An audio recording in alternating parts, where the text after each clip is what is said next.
दोस्तों, आप कौन हो? आपकी इस दुनिया में आने का मकसद क्या है? आपकी ज़िंदगी का लक्ष्य क्या है?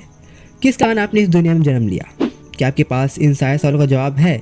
ज़्यादातर लोगों का जवाब होगा नहीं। तो दोस्तों, आज की इस वीडियो में हम आपके सारे सवालों का जवाब देने वाले हैं, वो भी एक जापानी कॉन्सेप्ट की बुक इगाई की मदद से।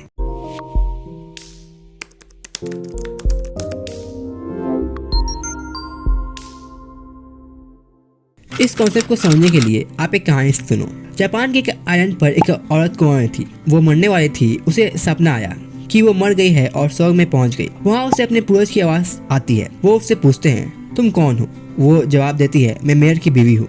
फिर आवाज आती है, हमने ये नहीं पूछा कि तुम किसकी बीवी हो, हमने पूछा कि तुम कौन हो। फिर वो कहती है, मैं 4 बच्चों की माँ हूँ। फिर आवाज आती है, हमने ये नहीं पूछा कि तुम किसकी माँ हो, हमने पूछा कि तुम कौन हो।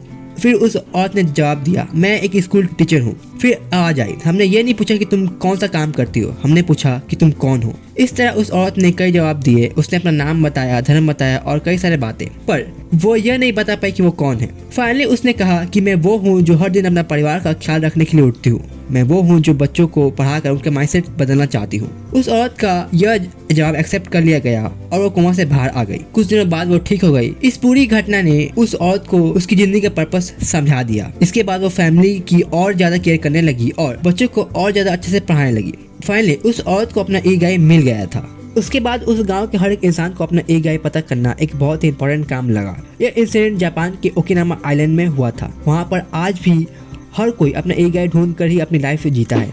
आज भी वहाँ के लोग दुनिया के बाकी लोगों से ज़्यादा हेल्दी और खुश होते हैं। वो बीमार भी बहुत कम पड़ते हैं और उनकी लाइफ भी अन्य लोगों की से ज़्यादा होती है। इगाई एक जापानी शब्द है जिसका मतलब होता है रीज़न फॉर बीइंग, यानी कि जिंदा रहने का कारण, जिंदगी का पर्पस, दुनिया में आने का रीज़न। जापानीज मानते हैं कि हर इंसान का कम से कम एक इगाई होता है जो उन्हें खुद को समझने के बाद ही मिल पाता है। इगाई ढूंढना बहुत ही मुश्किल होता है। बहुत लोगों की पूरी जिंदगी निकल जाती है इसे ढूंढने में। आपका भी एक इगाई है और मैं आपको बताने वाला हूँ कि आप अपना इगाई कैसे पता कर सकते हैं। अब हम इगाई का डायग्राम बनाते हैं। इस डायग्राम में 4 सर्कल होते हैं और इसमें होता है 4 सवाल जिनका जवाब आपको देना है। पहला सवाल, व्हाट यू लव। सोचिए ऐसा कौन सा काम है जो आपको सबसे अच्छा लगता है, जो आपको एनर्जी देता है, जिसे करने में आपको मजा आता है। यह कुछ भी हो सकता है जैसे cooking, painting, exercise, photography, reading, anything. कुछ भी ऐसा काम जो आपको बहुत अट्रैक्ट करता हो। यह आपकी फैमिली का काम हो सकता है, ऑफिस का काम हो सकता है, कोई ऐसा काम जिसमें आपका पर्सनल इंटरेस्ट हो। दूसरा सवाल, what you are good eight.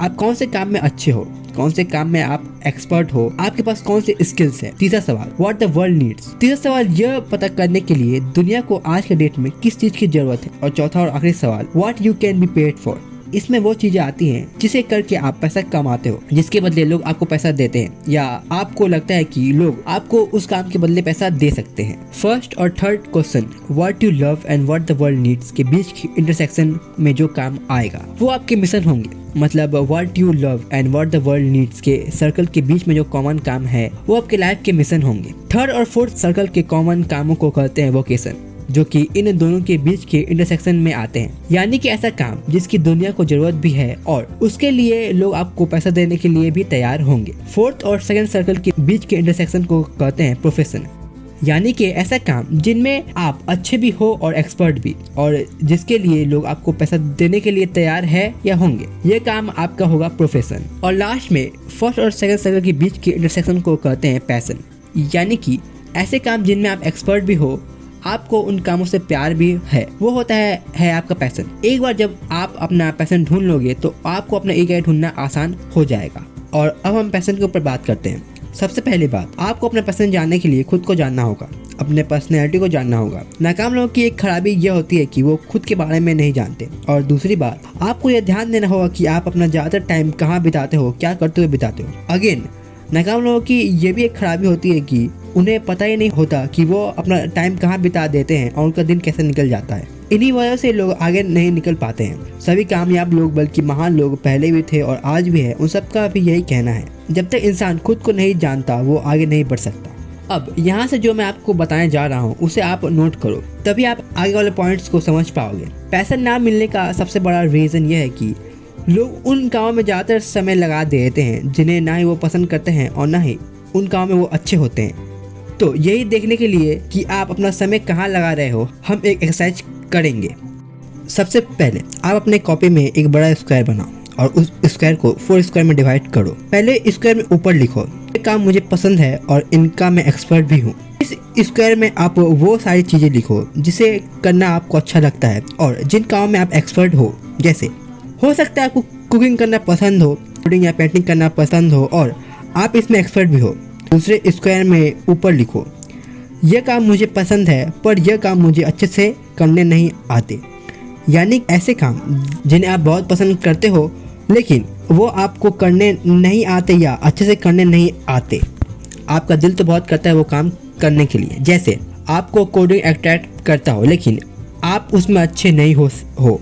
आपको पब्लिक स्पीकिंग पसंद हो लेकिन आप उसमें अच्छे ना हो। तीसरे स्क्वायर के ऊपर लिखो, ये काम मुझे पसंद नहीं है, ये काम मुझे करने आते हैं। यानी कि ऐसी चीज़ें जो आपको पसंद नहीं है पर मजबूरी में करनी पड़ती है। जैसे कि हो सकता है कि आपको वीडियो एडिटिंग करना पसंद नहीं है पर आप वीडियो एडिटिंग में अच्छे हैं, ऐसा जॉब वो काम आपको को करना पड़ता है। इसमें ऐसी चीज़ें सोच कर लिखो जो आपको पसंद नहीं है पर वो आपको करना ही पड़ता है। चौथे स्क्वायर में ऊपर लिखो, ये काम मुझे पसंद भी नहीं है और यह काम मुझे आता भी नहीं है।